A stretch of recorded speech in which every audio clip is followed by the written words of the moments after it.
నమస్కారం. జీవన్ న్యూస్ కి స్వాగతం. హెడ్లైన్ చూద్దాం.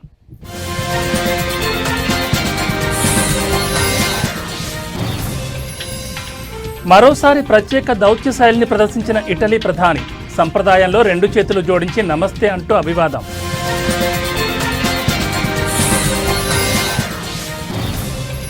దేశ ఆర్థిక రాజధాని ముంబైలో భారీ వర్షాలు. కుండపోత వానలతో నగరం అతలాకుతలం.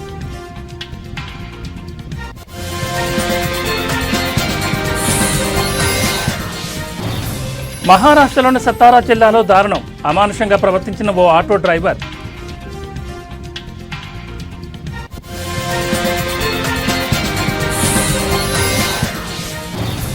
బీసీ సంక్షేమ సంఘం ఆధ్వర్యంలో సెమినార్ కార్యక్రమం. బీసీ సంక్షేమ సంఘం నాయకులను సత్కరించిన ఎంపీ కేసినేని శివనాథ్.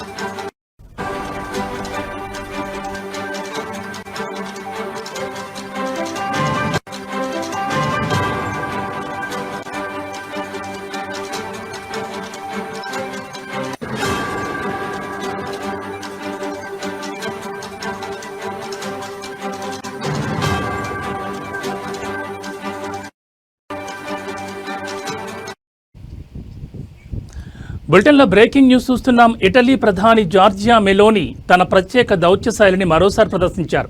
ప్రపంచ రాజకీయాలకు కేంద్రమైన వైట్ హౌస్లో అమెరికా అధ్యక్షుడు డొనాల్డ్ ట్రంప్ సీనియర్ సహాయకురాలకి భారతీయ సంప్రదాయంలో 2 చేతులు జోడించి నమస్తే అంటూ అభివాదం చేశారు.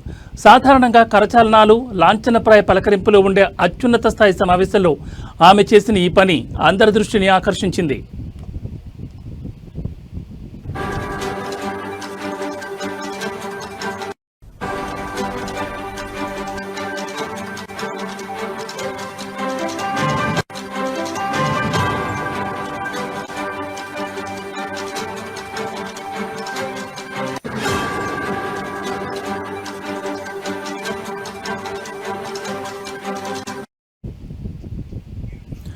ఉక్రెయిన్కు దీర్ఘకాలిక భద్రత కల్పించే అంశంపై వైట్ హౌస్లో కీలక సమావేశం జరిగింది.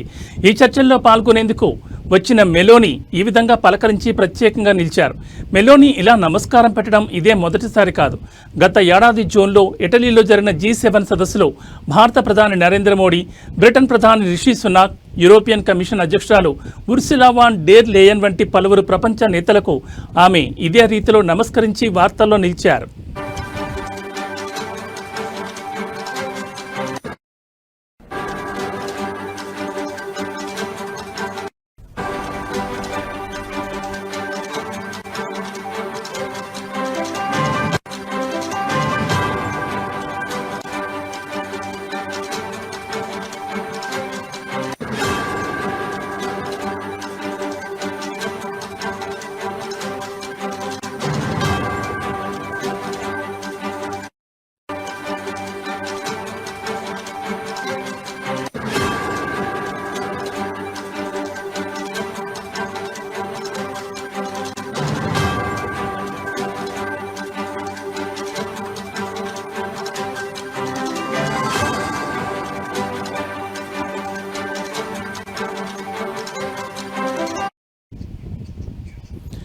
ఇటలీ ప్రధాని జార్జియా మెలోని తన ప్రత్యేక దౌత్య శైలిని మరోసారి ప్రదర్శించారు.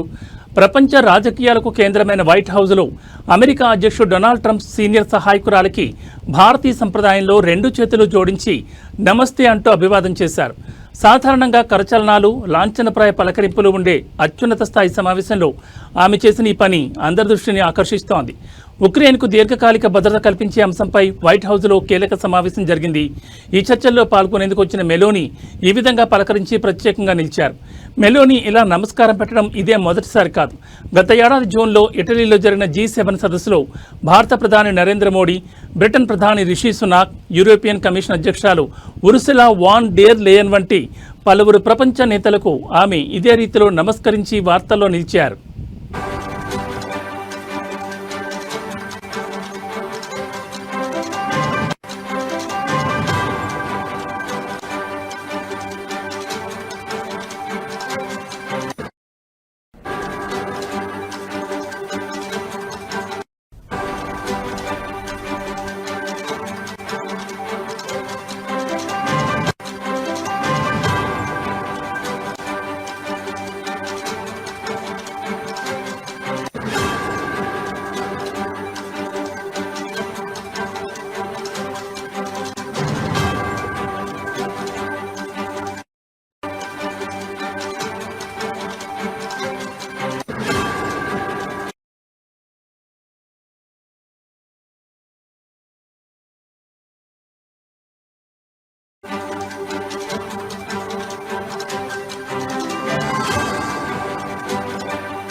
బులెటిన్లో మరో బ్రేకింగ్ న్యూస్ చూస్తున్నాం. దేశ ఆర్థిక రాజధాని ముంబైని భారీ వర్షాలు అతలాకుతలం చేస్తున్నాయి.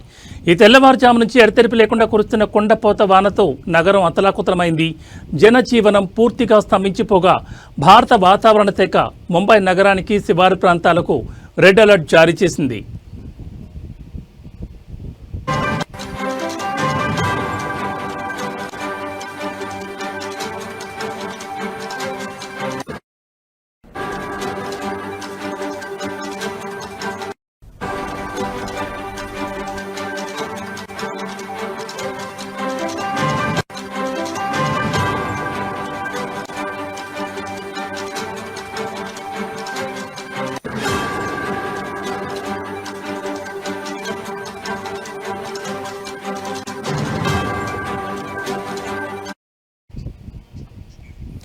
ఈ నేపథ్యంలో బృహన్ ముంబై మున్సిపల్ కార్పొరేషన్ కీలక నిర్ణయం తీసుకుంది. అత్యవసర సేవలు మినహా అన్ని ప్రభుత్వ, సెమీ ప్రభుత్వ, బీఎంసీ కార్యాలయాలకు నేడు సెలవు ప్రకటించింది. ప్రైవేట్ సంస్థలు కూడా తమ ఉద్యోగులకు వీలైనంత వరకు వర్క్ ఫ్రం హోం సదుపాయం కల్పించాలని, అనవసర ప్రయాణాలు చేయొద్దని బీఎంసీ గట్టిగా సూచించింది. భారీ వర్షాల కారణంగా ముంబైలోని పాఠశాలలు, కళాశాలలకు కూడా సెలవులు ప్రకటించారు.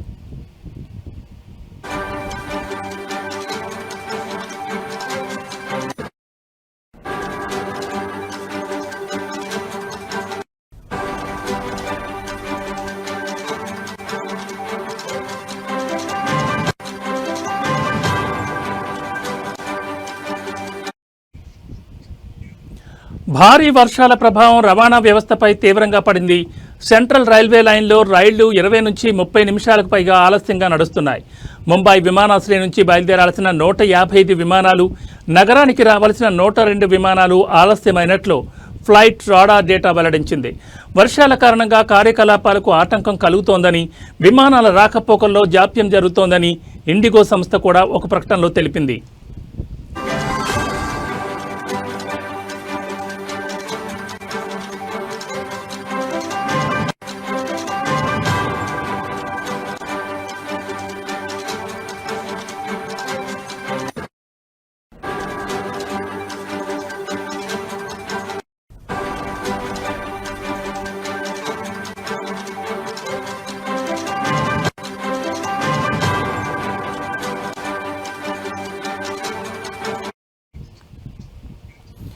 నగరంలోని అనేక ప్రాంతాలు జలదిగ్బంధంలో చిక్కుకున్నాయి.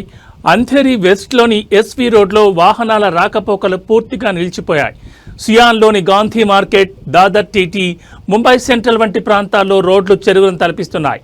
వసాయిలోని మిథాఘర్ ప్రాంతంలో వరద నీటిలో దాదాపు 200 నుంచి 400 మంది చిక్కుకున్నట్లు సమాచారం. ఇవాళ ఉదయం 8 గంటలతో ముగిసిన 24 గంటల వ్యవధిలో విక్రోలీలో అత్యధికంగా 255.5 మిల్లీమీటర్ల వర్షపాతం నమోదు కాగా, బైకుల్లాలో 241.0 మిల్లీమీటర్లు, శాంతాక్రూజ్లో 238.2 మిల్లీమీటర్ల వర్షం కురిసింది.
బులెటిన్లో మరో బ్రేకింగ్ న్యూస్ చూస్తున్నాం. మహారాష్ట్రలోని సతారా జిల్లాలో దారుణం చోటు చేసుకుంది.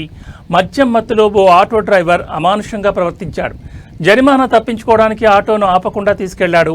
అడ్డుపడిన మహిళా కానిస్టేబుల్ ఈడ్చుకుంటూ వెళ్లడంతో స్థానికులు వెంటపడి ఆటోను ఆపేశారు. డ్రైవర్ను చితకబాది పోలీసులకు అప్పగించారు. ఈ ఘటనకు సంబంధించిన వీడియో ప్రస్తుతం సోషల్ మీడియాలో వైరల్గా మారింది.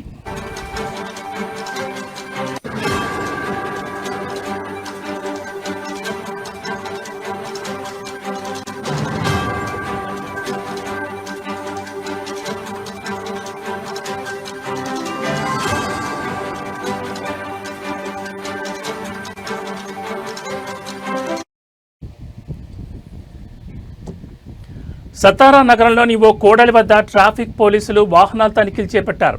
ఇంతలో అటుగా వచ్చిన ఓ ఆటోను మహిళా కానిస్టేబుల్ భాగ్యశ్రీ జాదవ్ ఆపేందుకు ప్రయత్నించారు. అయితే మద్యం మత్తులో ఉన్న డ్రైవర్ దేవరాజ్ కాళీ ఆటోను ఆపలేదు. అడ్డుపడిన భాగ్యశ్రీ జాదవ్ను ఈడ్చుకుంటూ వెళ్లాడు. దీంతో స్థానికులు ఆటోను వెంబడించి కొద్ది దూరంలో దాన్ని ఆపి డ్రైవర్ను చితకబాదారు. ఆటో డ్రైవర్ దేవరాజ్ కాళీను అదుపులోకి తీసుకున్నామని, భాగ్యశ్రీ జాదవ్ ఫిర్యాదు మేరకు కేసు నమోదు చేశామని పోలీసులు చెప్పారు.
బులెటిన్లో మరో బ్రేకింగ్ న్యూస్ చూస్తున్నాం. ఉపరాష్ట్రపతి ఎన్నికకు సంబంధించి జాతీయ స్థాయిలో విపక్ష కూటమి ఒక కీలక నిర్ణయం తీసుకుంది.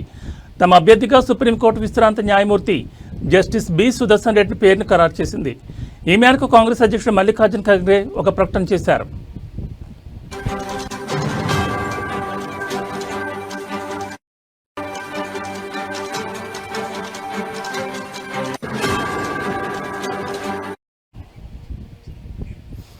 విపక్ష కూటమి అభ్యర్థిని ప్రకటించడం బీజేపీ నేత సిపి రాధాకృష్ణన్ను ఎన్డీఏ తమ అభ్యర్థిగా ప్రకటించిన 2 రోజుల తర్వాత చోటు చేసుకుంది.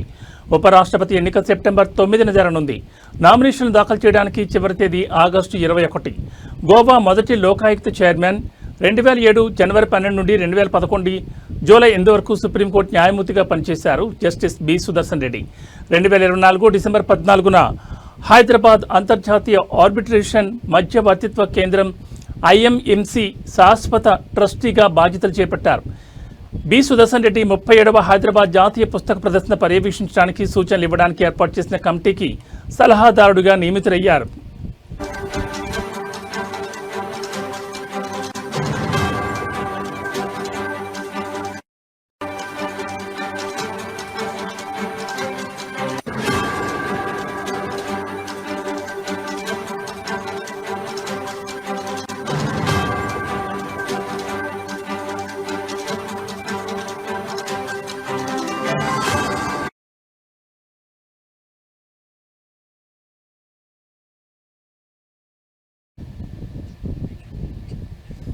ఢిల్లీలోని ఆంధ్రప్రదేశ్ భవన్లో బీసీ సంక్షేమ సంఘం ఆధ్వర్యంలో జరిగిన సెమినార్లో విజయవాడ ఎంపీ కేశినేని శివనాథ్ పాల్గొని మాట్లాడారు.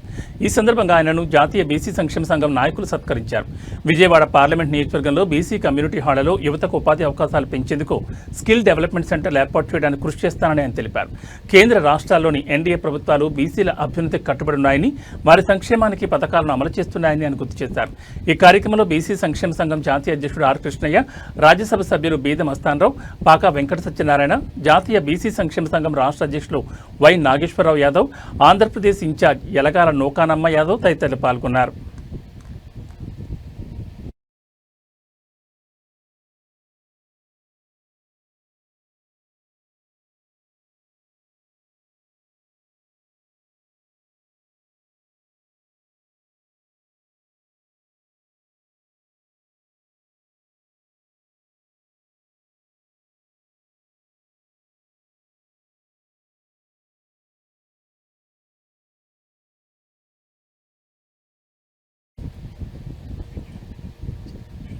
వేములవాడ శ్రీ రాజరాజేశ్వర స్వామి ఆలయంలో మాజీ సీఎం కేసీఆర్ సతీమణి శోభ మనవడు హిమాంశుతో కలిసి ప్రత్యేక పూజల్లో పాల్గొన్నారు. రాజన్న కోడెముక్కు చెల్లించి అనంతరం స్వామివారికి ప్రత్యేక పూజలు చేశారు. ఆలయ అర్చకులు స్వాగతం పలుకుతూ తీర్థప్రసాదాలు అందించారు. వేములవాడ నియోజకవర్గ ఇన్ఛార్జ్ చల్మడి లక్ష్మీ నరసింహారావు, ఏనుగు మనోహర్ రెడ్డి, మాజీ మున్సిపల్ చైర్పర్సన్ రామతీర్థపు మాధవి స్వామివారి చిత్రపటాన్ని అందజేశారు.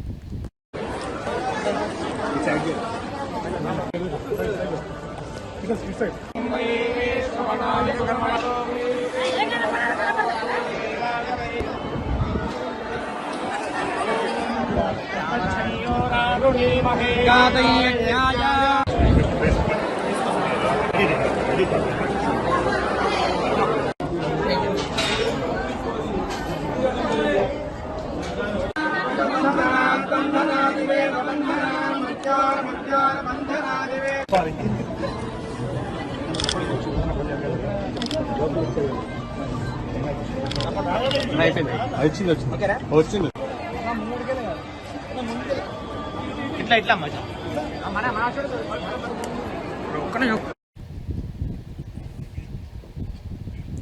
భారీ వర్షాల కారణంగా వివిధ ప్రాంతాల్లో పరిశీలించిన మంత్రి పొన్నం అనంతరం జీహెచ్ఎంసీ, హైడ్రా, వాటర్ బోర్డు అధికారులతో సమీక్షా సమావేశం నిర్వహించారు.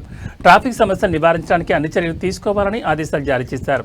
ఇటీవల హైదరాబాద్లో భారీ వర్షాల కారణంగా తలెత్తిన సమస్యల పరిష్కారం కోసం వివిధ ప్రాంతాలను మంత్రి పొన్నం ప్రభాకర్ మరియు మేయర్ గద్వార్ విజయలక్ష్మి తనిఖీ చేశారు. అనంతరం మంత్రి పొన్నం ప్రభాకర్ మరియు మేయర్ గద్వార్ విజయలక్ష్మి జీహెచ్ఎంసీ, హైడ్రా మరియు వాటర్ బోర్డు అధికారులతో ఒక సమీక్షా సమావేశం నిర్వహించారు. ఈ సమావేశంలో వారు వరదలు మరియు ట్రాఫిక్ సమస్యలు నివారించడానికి అవసరమైన అన్ని చర్యలను తీసుకోవాలని అధికారులను ఆదేశించారు. కేబీఆర్ పార్క్ గేట్ నెంబర్ 2 వద్ద ఆకస్మిక తనిఖీల గురించి ప్రత్యేకంగా నిర్ధారించే వార్తలు లేనప్పటికీ వారు నగరంలో వివిధ ప్రాంతాల్లో పర్యటించి సమస్యల పరిష్కారానికి కృషి చేస్తున్నారని తెలుస్తోంది.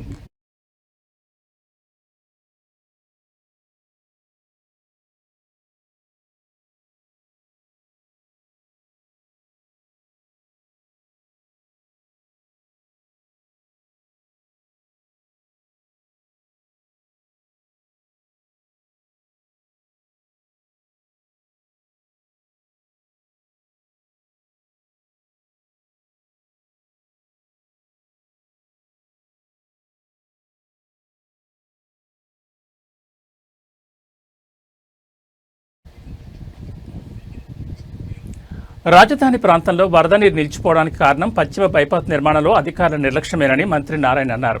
ఆయన మంగళగిరి మండలంలోని వరద ప్రభావిత ప్రాంతాలను ఏడీసీ చైర్పర్సన్ లక్ష్మీ పార్థసారథితో కలిసి సందర్శించారు. మంగళగిరి మండలం కొరగల్లు దగ్గర జాతీయ రహదారిపై నిర్మించిన వంతెన కింద పేరుకుపోయిన మట్టిని తొలగించకపోవడం వల్లే నీరు దిగుకు వెళ్లలేదని మంత్రి చెప్పారు. సుమారు 25 అడుగుల మట్టిని వెంటనే తీసివేయడం సాధ్యం కానందున వంతెన సమీపంలో కొంతమేర జాతీయ రహదారిని తొలగిస్తున్నట్లు తెలిపారు. ఈ చర్య వల్ల 24 గంటల్లో వరద నీరు దిగిపోతుందని, ఆ తర్వాత మట్టిని పూర్తిగా తొలగించి రోడ్డు మరమ్మతులు పూర్తి చేస్తామని ఆయన వివరించారు.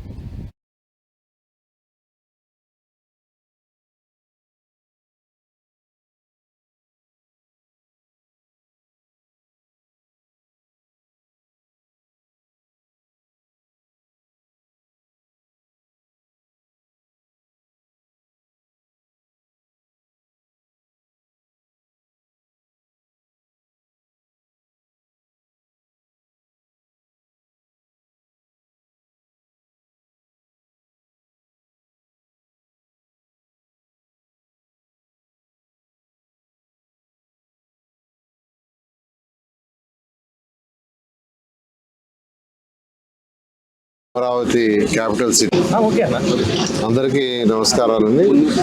అమరావతి క్యాపిటల్ సిటీ మీద వైసీపీ నాయకులు అనేకమైన దుష్ప్రచారాలు చేస్తున్నారు. అవన్నీ మానుకోవాలి. అమరావతి క్యాపిటల్ సిటీలో ఎటువంటి ఇబ్బంది లేదు. అయితే వెస్టర్న్ బైపాస్ రోడ్ ఏదైతే కన్స్ట్రక్ట్ చేస్తున్నారో ఆ కన్స్ట్రక్షన్ చేసేటప్పుడు కొండవీటి వాగు ఏదైతే ఉందో కొండవీటి వాగు కింద యాక్చువల్గా ఆ మట్టి అంతా తీసేసి పైన యాక్చువల్గా బ్రిడ్జ్ కట్టుండాల్సింది. వాళ్ళు ఆ మట్టి తీయకుండా పైన బ్రిడ్జ్ కట్టారు. ఏదైతే ఆ కిందకంటే బ్రిడ్జి నుంచి కిందకి 8 మీటర్లు 8 మీటర్లు దాదాపు 25 అడుగులు ఉంటుంది. అది బ్రిడ్జి కింద వాటర్ ఫ్లో అయ్యేది. ఇప్పుడు జీరో ఎందుకంటే వాళ్ళ కన్స్ట్రక్షన్ విజయవాడ నగరంలో పలు రెస్టారెంట్లు, బేకరీలలో ఫుడ్ సేఫ్టీ అధికారులు తనిఖీలు చేపట్టారు. ఫుడ్ సేఫ్టీ మరియు తూనికలు, కొలతల శాఖ అధికారుల ఆధ్వర్యంలో మొత్తం 40 బృందాలుగా joint food safety controller Purnachandrarao ఆధ్వర్యంలో తనిఖీలు నిర్వహించారు. పలు రెస్టారెంట్లపై అందిన ఫిర్యాదుల మేరకు తనిఖీలు చేపట్టారు అధికారులు. నగర వ్యాప్తంగా రెస్టారెంట్లలో పాటిస్తున్న ఆహార భద్రతా ప్రమాణాలపై అధికారులు తనిఖీలు చేపట్టారు. అనుమతులు లేకుండా నిర్వహిస్తున్న హోటల్స్, కాలం చెల్లిన ఆహార పదార్థాలను అధికారులు గుర్తించారు.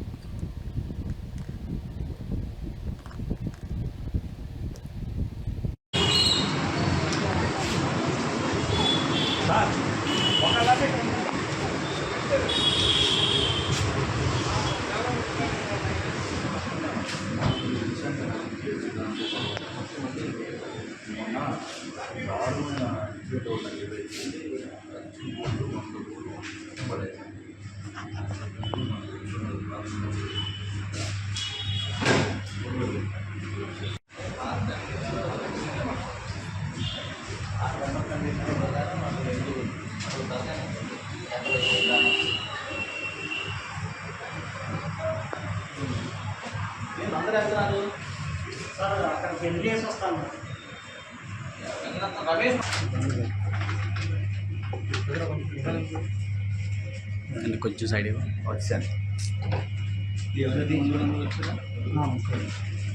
కారిపోతున్నది.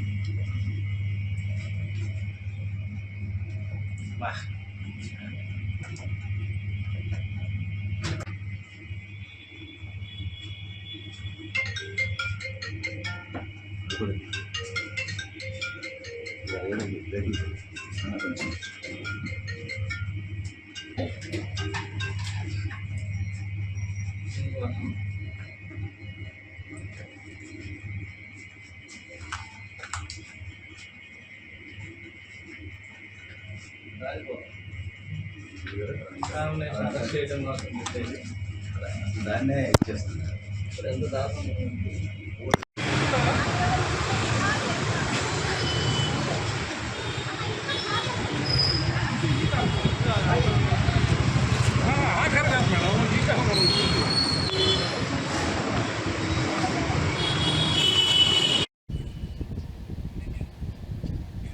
ఇవి బులెటిన్ అప్డేట్స్. మరిన్ని అప్డేట్స్తో మళ్ళీ కలుద్దాం. నమస్కారం.